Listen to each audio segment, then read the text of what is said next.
Welcome back to Education Express, my dear friends. We start with the new chapter, Basic Concepts of Economic. In fact, before we start, our starting point remains the same as what we discussed in chapter 1. I hope you remember we started with a bang on stating the fact that the subject so called as economic came into existence for one and only one reason, and that was, sir, of course, want. Want, and want. So, what exactly do we mean by want? I'm sure, in case if you have been to all the videos that I have posted you in the past, then while referring and giving an explanation for chapter 1, we have already discussed about what exactly is a want. What are the characteristics of the wants? What is the nature of a want? If you remember my definition of want, which I have discussed with you, we discussed that want is an experience to lack of satisfaction which leads to an action designed to fulfill that satisfaction. In fact, if you talk about Lionel Robbins, even he has focused and narrated the characteristics of wants. My dear friends, one must remember studying economics without knowing the characteristics of wants, that means we talk about human wants, is meaningless. So we are revisiting those definitions and characteristics altogether again in this chapter, but in greater depth and detail by covering more and more number of examples and illustrations. So what exactly do we mean by want, or what exactly transpires into want? Dear friend, as we know that want is an experience to lack of satisfaction which leads to an action designed to fulfill that satisfaction. That means the term want is full of action and reaction. A mere desire that comes to your mind, or a mere psychological concept of having a particular thing, dreaming a particular thing for, cannot transpire into want. For a want to emerge, three things are very, very important. There has to be a willingness, that means I am willing to drink a water. There has to be a desire, I want water, I desire for water. And immediately it should be associated, it should be complemented with your action. That means you will take some action to get that water. Just mind में कोई बात आ गई आपके कि मुझे Mercedes चाहिए, that is not a want. मुझे Mercedes चाहिए, I will put an effort, I will get necessary resource and I will go to buy that Mercedes. Exactly, that will transpire into want. Want is an experience to lack of satisfaction. Want एक ऐसी वस्तु है जिससे मुझे ऐसा महसूस होगा, I will feel that I am not satisfied. Because I am not satisfied, so I desire for something कि नहीं मुझे वो चाहिए so that I can be satisfied. मुझे वो चाहिए, for that reason I will work. I will take an action.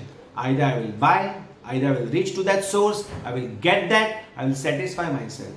When I am thirsty, so that is an experience of thirst. What do? I develop a desire that thirst can be killed only by drinking a water, not merely by desiring it. I get up, I go to the source of water, I take a glass of water, and of course, yes, the quench for the water is killed by having a glass of water. That's how I take an action. So want is completely an action pact. Action, reaction. A desire comes into our mind, and of course we actually take an action to accomplish that. Yes, to get that. That what exactly transpire into want. In case if you would like to refer the definition and know more about it, of course it is also present in my video number 1. Again I reiterate and say that want is an experience to lack of satisfaction which leads to an action designed to fulfill that satisfaction. दोस्तों याद रखना एक बात, want के लिए willingness, want के लिए desire or effort. That means there has to be a willingness, there has to be a desire, and there has to be an effort. Without effort, it is not possible to say it is a want. It could be your need, it could be your desire, but it cannot be a want. Want will always have an action. I will surely take an action to accomplish that. Only then I can say, yes, it is a want. The want has got many characteristics features. If you analyze them, the human wants are unlimited. That means they are never ending, ever changing. They keeps on changing. So as I said, that human wants are unlimited. They are ever changing, never ending. I can give a simple example. You know what? First we desire that I wish I had a phone. So you got a telephone. After passage of some time, then you thought, I want mobile phone. So you got mobile phone, Nokia. After that, no, I want a phone which is, should have a color screen. So you got another phone which had a color screen. No, I want a smartphone. Later on, you upgraded yourself to a smartphone. After that, I want laptop. After that, I want touchscreen laptop. After that, I want a home theater. And definitely your greed to upgrade, your desire to upgrade yourself has been constantly on an up move, indicating that human wants are absolutely unlimited, ever changing, never ending. That's one of the most important and peculiar characteristics of want. Not only that, wants are complementary in nature. That means sometimes two commodities will always be demanded jointly. Take for example car and a petrol. Take for example bread and a butter. Take for example shoe and a shoelace. Ink and ink pen. So these goods are always jointly demanded. Demand for car will surely complemented by demand for petrol. That is why they are called as complementary demand or complementary wants. Not only that, wants are competitive in nature. That means two wants can compete with each other. So how? Wants are gradable. All wants are not equally important. Some are more important, some are less important, some are least important. As a human being, I am absolutely in a position to distinguish between the two wants. For me, it is very simple.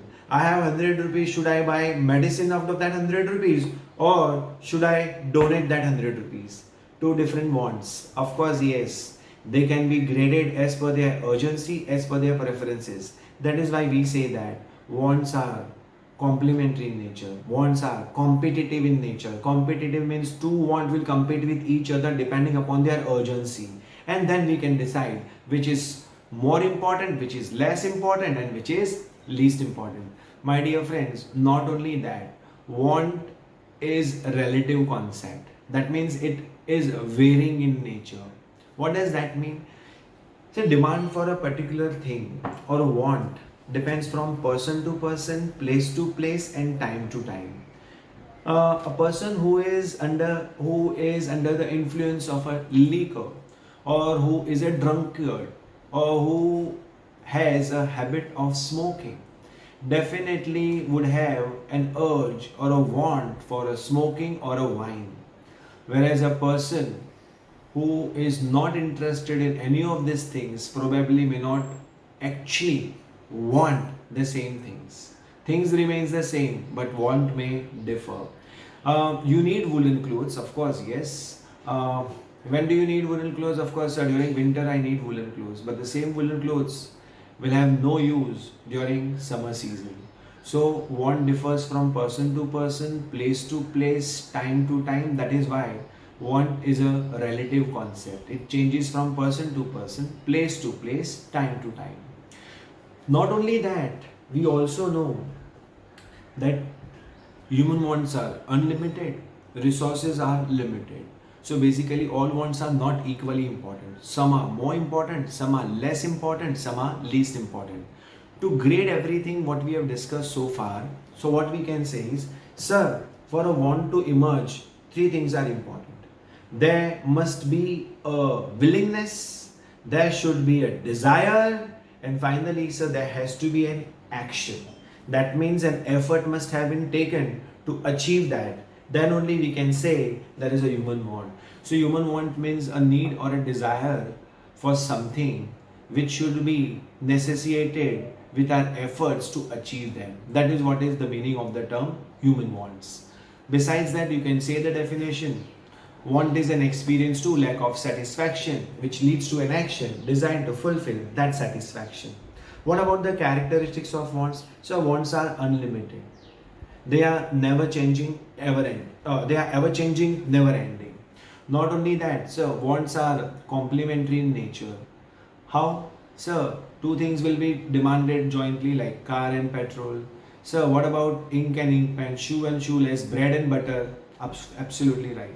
Wants are competing in nature. That means two wants will compete. Why? Because the wants are gradable. All wants are not equally important. Some are more important, some are less important, and some are least important. So that's the reason why we say that wants are competitive in nature. Besides that, want is a relative concept. That means it varies. It varies from person to person, place to place, and time to time. One more important characteristics of want is a particular want can be satisfied at a particular point of time. That means today I say that I want to watch this particular movie. And of course, yes, after watching the movie, you are completely satisfied with respect to that particular want that you had. So, my dear friends, if the question comes, what is want and what are the features of want? So we know, sir, any kind of willingness, desire necessitated by my action. That means what type of action? So action is basically I will make an effort to accomplish that. That is what is called as want. What are the characteristics of want? So human wants are unlimited. They are ever changing, never ending. Point number one. Point number two. So a particular want can be satisfied at a particular point of time. Absolutely brilliant. So three. Wants are complementary in nature. Why? So two things can be demanded jointly. Example, car and a petrol. Example, shoe and a shoelace. So wants are competitive in nature. All wants are not equally important. They will compete with each other. Of course, yes, the want, urgency, preference will depend upon my need. And that is why I can grade them. So they will compete with each other and whichever want is more important would be satisfied first. And last, but not least. So, wants are relative concept. They differ from person to person, place to place, time to time. A person who is veg may not have any want for non-vegetarian food. A person who is a drunkard definitely will have a desire for a wine. But a person who does not consume alcohol probably may not have any desire to consume alcohol. Not only that, we discussed about the woolen clothes also.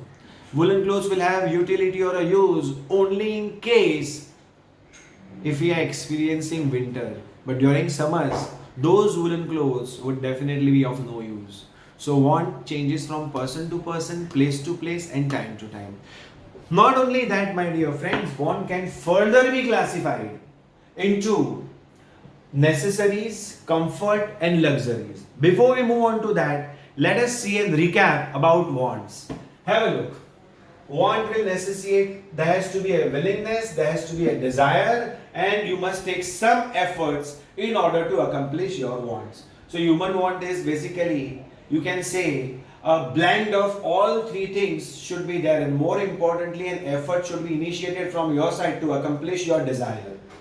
Human wants are unlimited, that means wants are ever changing, never ending. Each particular want can be satisfied at a particular point of time. Wants are competitive in nature, car and petrol. Wants are complementary. That means, wants are competitive in nature would mean all wants are not equally important. Some are more important, some are less important, some are least important. Depending upon the preference and the urgency, want becomes competitive in nature. They are complementary in nature. That means the same example of car and petrol, bread and butter, and so on. They are varying in nature. That means it is a relative concept. It differs from person to person, place to place, time to time. So if I ask you now, define wants and what are the characteristics of wants or the features of want. So one must be ready with, sir. Want is basically a desire which should be necessitated by what? By an action to accomplish that particular desire. What are the features of want? So the features of want would be, wants are unlimited. They are ever changing, never ending. Point number 2, sir, a particular want can be satisfied at a particular point of time. Perfect. Point number 3, so wants are competitive in nature. That means all wants are not equally important. Some are more important, some are less important, some are least important. Based on that, based on our preferences, we will list down our want as per their grade. Point number 4, so wants are complementary in nature. That means few things will always be demanded jointly. We took an example of car and a petrol. And finally, wants are varying in nature. That means it is a relative concept. In the sense, it differs from person to person, place to place, and time to time. There is more than this. There is more than this to wants. And it's very important to understand. See, economic cannot be understood without studying human being. And human being will definitely have an unlimited want. So economic is a constant upgrade with respect to upgrading our knowledge constantly to understand the human behavior, so that we can understand what is a change, pattern of change in his desire to think for a different commodities or a different want. Based on that, human want can be classified into necessities, comfort and luxury. When I am talking about necessities, our definition of necessities should not be just restricted to food, clothing and shelter. Economic has moved ahead in classifying necessities into its different variant. That means necessaries can further be classified into necessaries for life, necessaries for efficiency and conventional necessaries. Now what exactly do you mean by these different types of necessaries? Sir, necessaries for life means something without which we cannot live, and those would definitely be food, clothing and shelter. So we have one can further be classified as necessaries of life. Necessaries of life would mean something without which we just can't live. Food, clothing, shelter are something without which we cannot live. Those are called as necessaries of life. Necessaries of efficiency. What does that mean? It means these are those commodities. If we consume them, definitely our efficiency to work would increase. For example, if you eat healthy food, dry fruits, vegetables, soup, various other components like proteins, dietary food rich in fibers. So those are the products, the consumption of which will enhance our efficiency to do work. And that's why they are called as necessaries for the purpose of efficiency. Then we have conventional necessaries. Now what are conventional necessaries? So what happened? There is a particular custom or a tradition in the society. Now to comply with those formalities, one will have to have a forced consumption. That means, मान लो, you're going for a birthday party. Now when you're going for a birthday party of your friend, will you go empty handed or you will buy some present for your friend? Sir, of course it will not look good if I will not buy the present. खाली ऐसे ही जाऊंगा तो sir, people will laugh at me. So of course sir, I will buy a present for my friend. So if you are buying a present for your friend, are you going to incur some expenditure? Of course yes sir. So आप चाहो या ना चाहो, whether you like it or you don't like it, you have to incur an expenditure to attend your friend's birthday party, because you will have to gift him something. That's the normal norm. That's the normal culture and the tradition. See, when we go for someone's marriage party, there is a tradition that we have to give them a cover. Nowadays though, this tradition has been stopped. I mean, like many of the people just say blessings only. I don't know whether they actually mean that or possibly they are simply saying that blessings only. So what has happened? This has resulted into, I'm talking about the earlier days when blessings only wasn't there. In fact, it was mandatory for everyone to take the cover, and then we have to give them something as a token money or a gift or a something, whatever you call it. So those are called as a forced expenditure which we have to incur as per the tradition, as per the culture of our society. What about a girl getting married? So of course, a girl getting married means father has to give or incur lots of expenditure. So generally, by and large, it has been seen that it is always the girl side who has to incur major expenditure pertaining to marriage. Exactly. Those are also of necessities. Necessities, conventional necessities. They are the one which is forced upon us because of the tradition, because of the culture that we follow. And that is why they are a part of our necessities. What are comforts? Many a time we keep saying that please come out of your comfort zone. What exactly do you mean? See, comforts are those expenses which will not increase my efficiency. My efficiency will remain the same. But if you will not incur those expenses, it will decrease your efficiency. Sir, that means if I will not incur those expenditure, my efficiency will go down. Of course, yes, it will go down. Means if I consume, my efficiency will not increase. But if I will not consume, my efficiency will decrease. Of course, yes. So give me an example. Supposing, let us say, you travel from Churchgate to Borivali and you go by a train, non-AC train. By the time you reach Borivali, you will be drained out. So much of chaos. And the train will be completely jam-packed. I mean, like, it will be so difficult for us who is not a habituated traveler to move from Churchgate to Borivali, that too during the peak hours. I mean, like, it will be very, very difficult. By the end, you reach Borivali, you will be completely drained out. But imagine yourself, you go by an AC coach. Of course, yes. So what will happen? Sir, less crowd, there will be AC, air conditioning will keep me cool. Of course, whatever my efficiency is there, sir, it will be retained, it will not decrease. As against the previous example, where if I am traveling in non-AC coach, which will be completely crowded, I'll get squeezed here and there. By the time I reach, I'll be completely drained out. That is how I'll not be able to retain my efficiency. My efficiency level will go down. I'll feel more tired. But in case if I'm traveling by AC car or maybe an AC coach, so of course, yes, I'll feel energetic, I will not get drained, and immediately after reaching to my workplace, I'll immediately get back to my work. So that's how, you see, if I take a class in a non-air conditioned class, of course, if the class is jam-packed, people will feel suffocated. So their concentration will get distracted. So their efficiency will go down. But the same thing, if I provide them cozy environment, nice benches, air conditioning, etc., at least to some extent it will help them to maintain their efficiency, which can be used to concentrate while a particular lecture is going on. So comfort does matter. That's the reason why people pay price for comforts. Reason being very simple, to retain their efficiency. Once efficiency is drained, of course, yes, concentration will get completely distracted, and the level of efficiency will go down. So we will not be able to produce, or we will not be as conducive as we were, as against in case had we not consumed comforts. So एक बात एकदम तय है कि AC में जो मज़ा आता है सोने का, पढ़ने का, बैठने का, काफ़ी आरामदायक होता है, मज़ा भी आता है. सो क्या होता है कि हम लोग कम टायर्ड होते हैं. कम टायर्ड होने से हमारी एनर्जी लेवल्स जो है वो काफ़ी बेहतर हो जाते हैं. As a result of which we are able to discharge our duty. Finally, luxuries.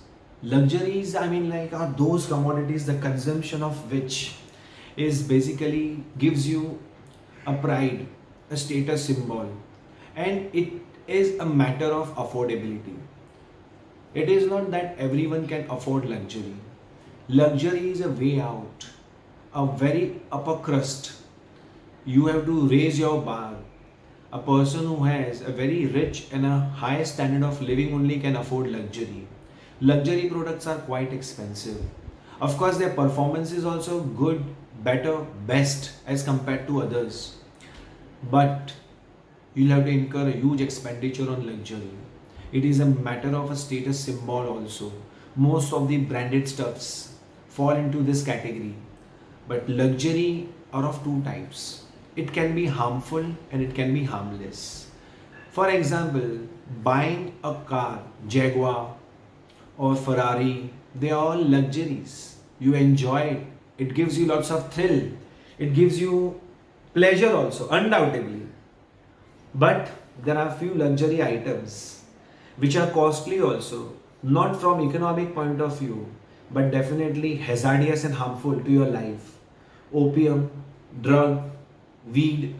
Now these are all luxury products because only can be afforded by the rich people.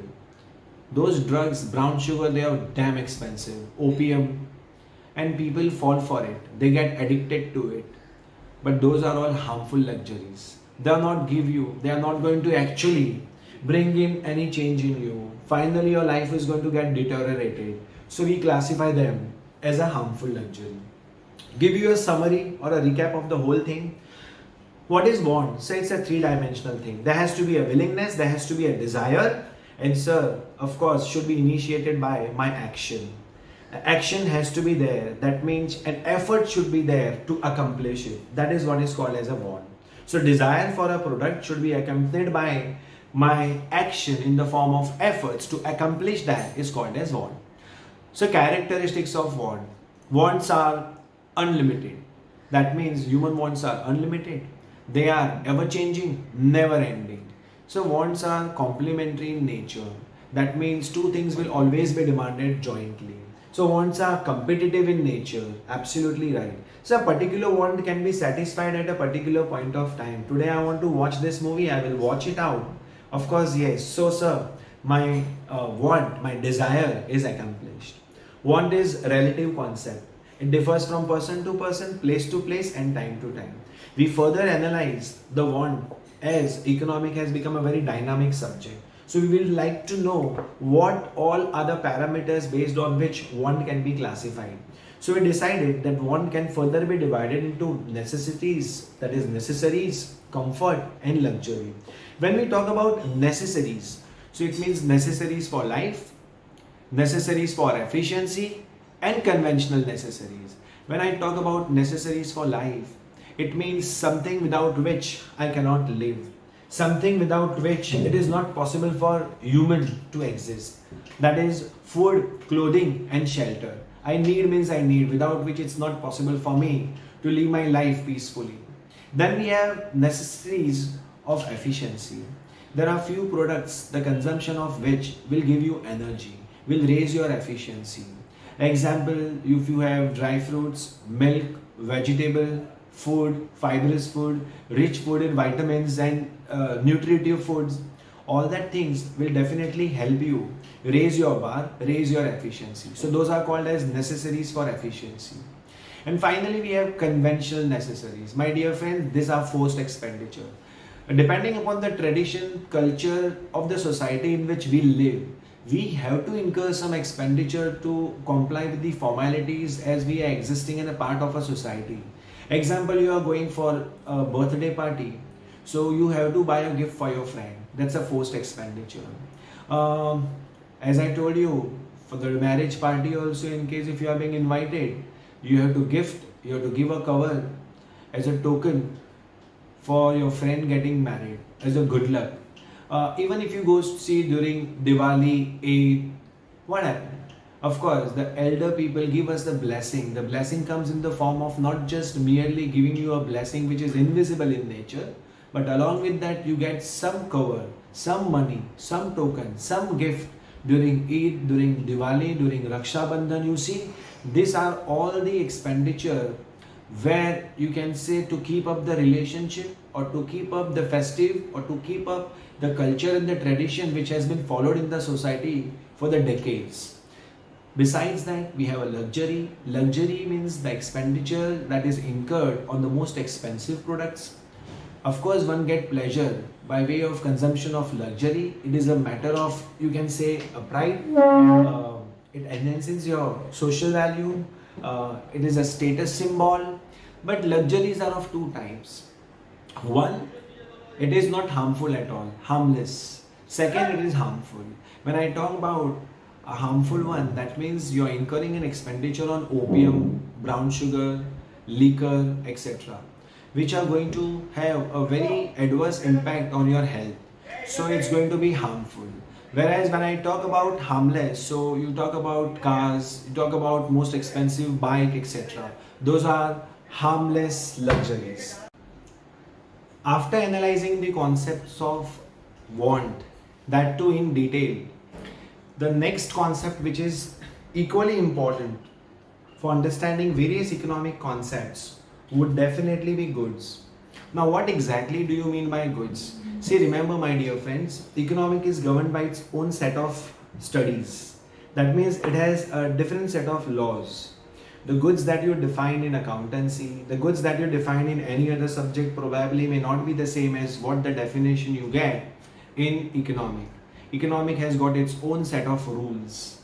One must abide those rules, and when we analyze what exactly we mean by goods, so it states that, sir, anything to be called as goods must have the following features. It must be scarce in nature. That means the demand for it should be far more than its supply. Anything becomes goods if and only if it is scarce in nature. It has utility. What does that mean? Sir, it should be useful to someone. It must have a power to satisfy someone's want. Only then you can call a particular thing as a goods. So in short, when we analyze, it must have a scarcity, it must have a utility, it must have a value, and finally, goods could be classified as not just material goods but non-material goods also.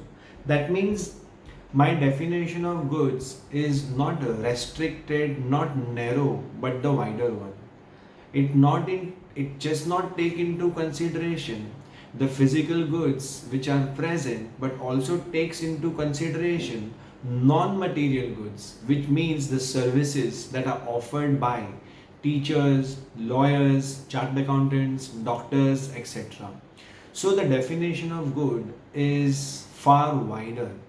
It takes into consideration, remember my friends, when I say what exactly do you mean by goods? So the answer is, sir, goods means something which is scarce in nature, which has a utility, that means power to satisfy someone's want, and of course it could be material or non-material.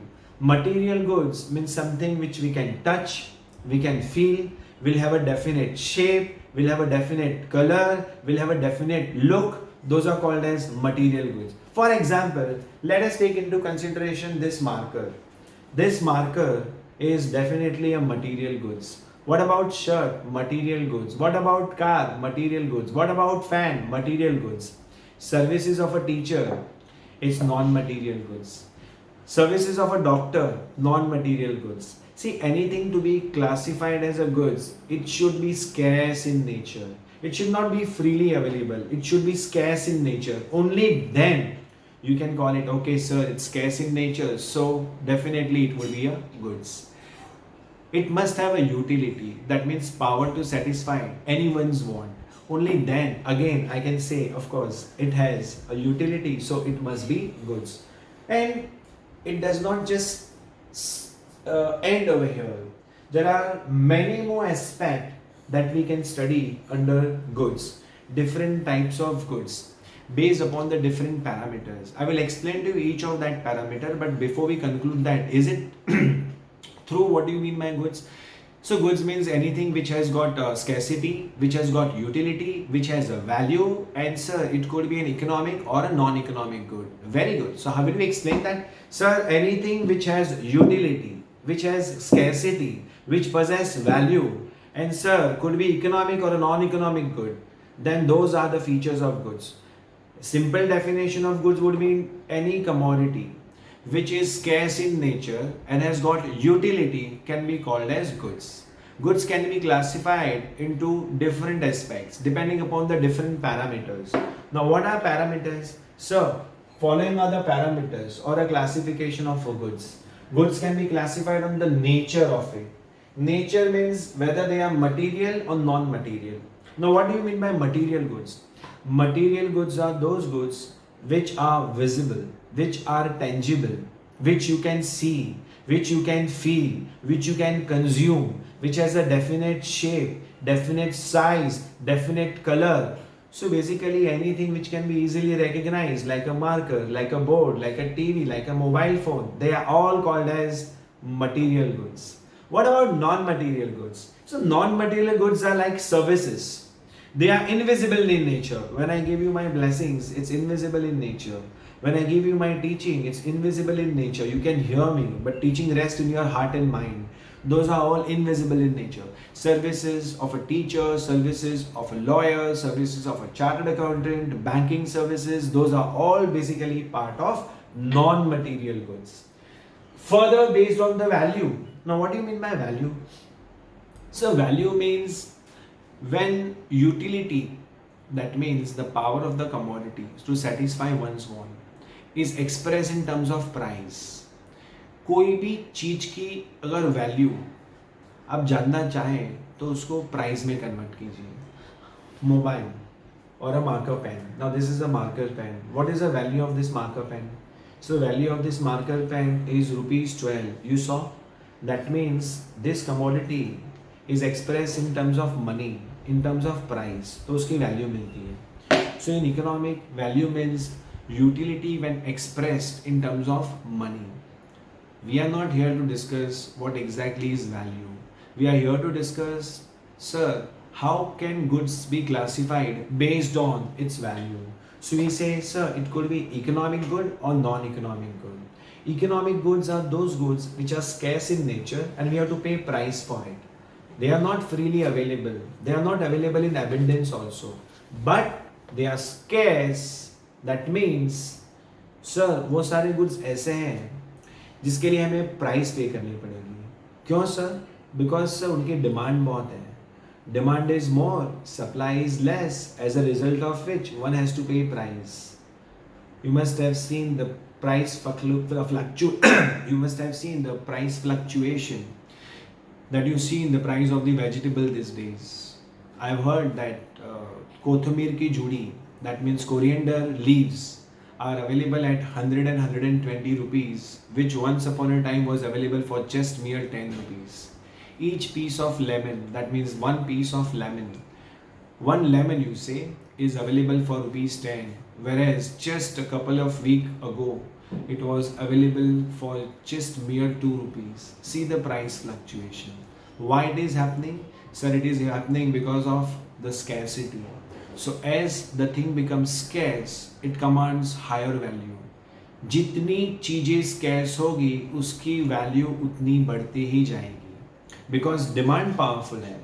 Demand होने के चलते अगर कोई भी चीज scarce बनती है, that means उसकी supply कम होती है और demand अगर ज़्यादा होती है, it will command a higher price. So if I have to classify goods based on its value, my classification would be, sir, it would be an economic good or a non-economic good. Economic goods are those goods for which you have to pay price. You have to pay price because they are scarce in nature. The demand is more, supply is less. I have to pay price for petrol, I have to pay price for sugar, I have to pay price for marker pen, I have to pay price for mobile phone. Do you pay any price for the air that you breathe? Do you pay any price for the water that you consume? Do you pay any price for the rainfall? Those are all free gifts of nature. So basically, I don't pay any price for the air that I breathe. That is non-economic good. What about the supply? Sir, available in abundance. Air is available in abundance. There is no scarcity of air. Because it is not scarce, it does not command any price. Imagine, my dear friends, air which is so important to us. Air without which we cannot live. Air without which we cannot even breathe also. Still, it does not command any price. Why? Because sir, it is not scarce. That means once the thing becomes scarce, automatically it will command a price. You see, those people who are the victim of COVID-19, coronavirus, they are kept on the ventilator. I'm talking about the serious case. Now, what exactly happens? Basically, there is a deficiency of supply of oxygen to their lungs. So then, sir, what to do? They have to be kept on the ventilator so that the oxygen can be transmitted to their lungs for their respiratory system to function normally. Now imagine the importance of air. We breathe air which is freely available to us. But the moment you are admitted to the hospital and you are under a severe treatment of COVID-19, you need oxygens to be transport it to your lungs, the ventilator only can do it. At that time, you have to pay a huge bomb in order to afford that treatment. It is same treatment of providing oxygen to your lungs, which we are providing from the nature. But when you are on the ventilator and when you need an oxygen, not only you, there are 1,000 others who need the same treatment. So you have to pay a price. The same oxygen is affordable. No, not affordable to all. So the one who can afford it has to pay ₹1,00,000 for a day. Imagine, once the oxygen becomes scarce, that means once the ventilator becomes scarce, automatically you have to pay a price for it. सोच लो, अगर आप nature से direct oxygen ले रहे हो तो you don't have to pay any price because it is freely available to you. लेकिन अगर आप कोविड के विक्टिम बन चुके हो और आप हॉस्पिटलाइज्ड हो and you know that there is a huge line in the hospital, so what happened? So of course, yes, the one who can afford will get the ventilator bed. Why for? So that the oxygen can be supplied to my lungs. What do you pay for it? So ₹1,00,000 a day. So now you know the value of the air. Once it becomes scarce, you have to pay a price for it. Now it is no more a non-economic good for you. Ventilator become an economic goods for you because you're not extracting it from the nature. In the nature, it is freely available. If you would have taken care of your health, then your lungs are sufficient to absorb oxygen and keep your respiratory system fit. But your respiratory system has collapsed. Now you need a substitute artificial respiration. And artificial respiration by means of ventilation, you have to pay a cost for it. So economic good and non-economic good would mean economic goods, you have to pay a price for it. Non-economic goods, you don't have to pay a price for it. Economic goods, so they are scarce. Non-economic goods, say they are available in abundance. Fantastic. Sir, understood. That means, sir, to begin with, what are goods? Goods are anything which has a utility and which commands a price. That means which has a value. So goods can be material or non-material. Material goods are those goods which are visible, which are available, which are present, which are tangible, which can be touched. Color is fixed, definite shape, size, color, weight. So basically, sir, they can be touched, they can be felt. Whereas non-material goods are those goods which are in the nature of services like banking, insurance, services of the doctor, teacher, etc. What about based on value?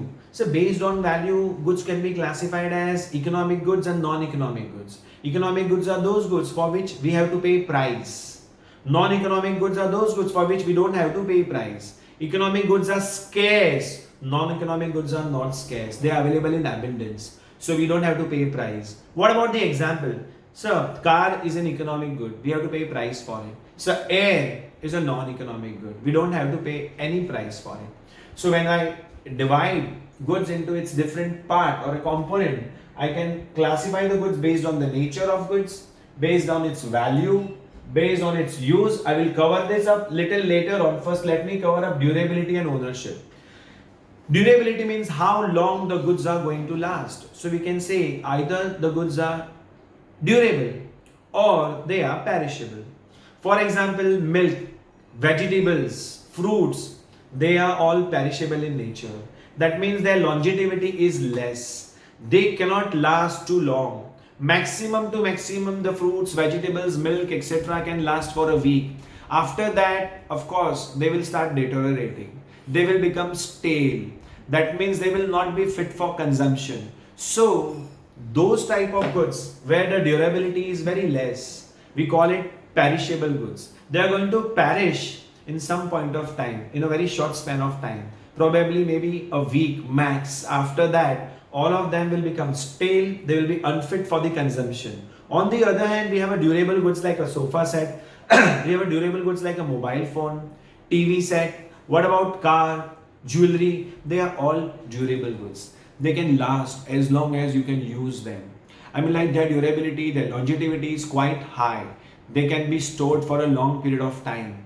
Whereas perishable goods cannot be stored for a long period of time. And for storage also, they need to be stored under a refrigerator or maybe a freezer or maybe a warehouse where you have a cooling effects. So one must know, based on its durability, goods can be classified as a perishable goods and a durable goods. Perishable means the one which cannot be stored for a long time, where the longevity would be less.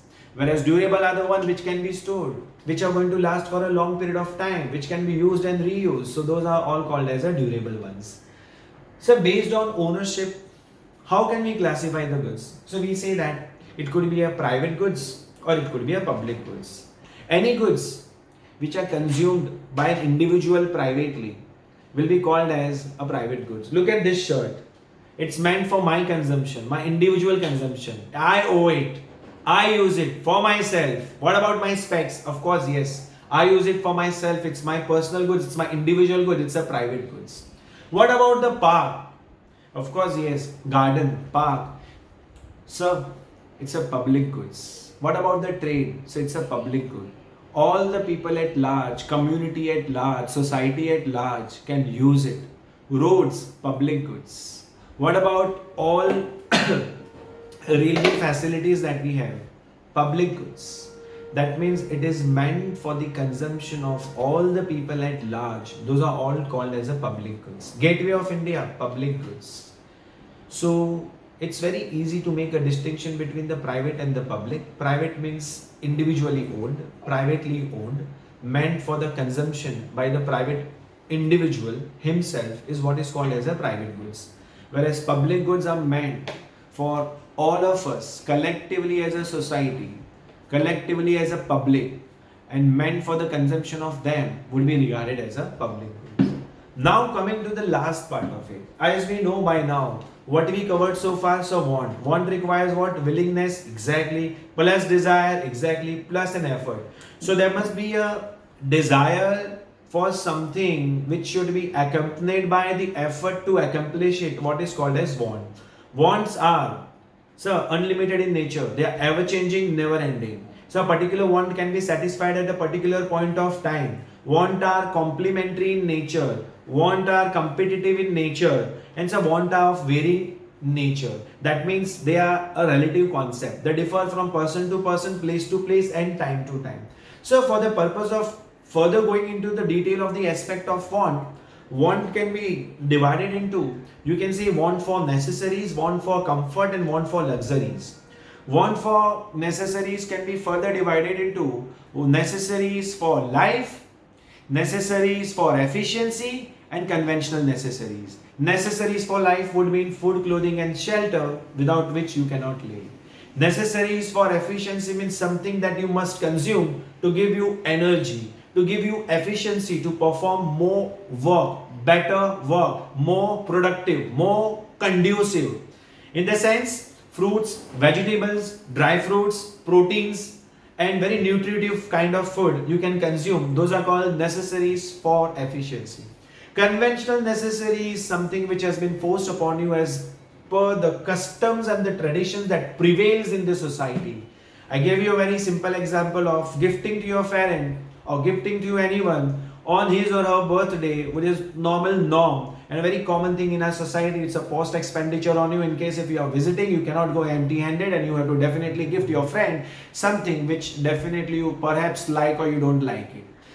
Luxuries are the expenditure that you expend for the purpose of getting an ultra upgraded satisfaction. That means it gives you an immense pleasure. It is a status symbol, and it gives immense pleasure to the person who is incurring an expenditure on luxuries to actually satisfy oneself. No doubt, undoubtedly, it gives you a very different level of satisfaction, but the expenditure is so huge and high that it's not just meant for everyone's pocket. It's meant for the rich as a matter of their social status. Luxuries could be harmful and harmless. As long as you're doing for a pleasure and a passion, it could be a luxury you can enjoy by way of using most high-fi cars, motorcycles, ultra luxury cars like Jaguar and all. Whereas the harmful luxury would be consumption of opium, consumption of wine. Those are hazardous to your health and they are harmful in nature. After that, we immediately moved on to goods. What are goods, sir? Anything which has a utility, scarcity, and which commands a price could be called as a goods. Sir, goods can be classified into different aspects based upon its use, based upon its nature, based upon its value, and so on and so forth. As far as nature is concerned, we can have economic good or a non-economic good. Based on the nature, we can have material goods and non-material goods. Material goods are those goods which are physically in existence. That means they are visible. That means they are tangible in nature, have a definite shape, size, color, etc. Example, marker pen. Example, car. So those are all called as a material goods. Non-material goods are those goods which is in the nature of a services. They are not visible to us. Services of a teacher, lawyer, doctor, etc. Based on value, we have economic good, non-economic good. Economic goods are those goods for which you have to pay the price. They are not freely available. They are scarce in nature. Example, sir, car, marker, fruits, vegetables. They are all examples of economic good. Non-economic goods are those goods which are freely available. You don't have to pay any price for it. They are not scarce. They are available in abundance. The air that we breathe.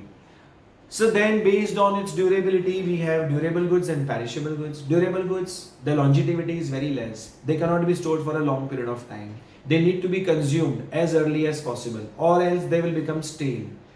And then definitely we have a durable goods. Durable goods are those goods which can be stored, which has a high longevity period. That means they can last for a long period of time without getting stale or without getting deteriorated. Sofa sets, TV sets, mobile phones, gadgets, they are all durable goods. Then based on ownership, we have private goods and public goods. Private goods are meant for the consumption of an individual privately. It is owned by him privately and he is going to consume for himself.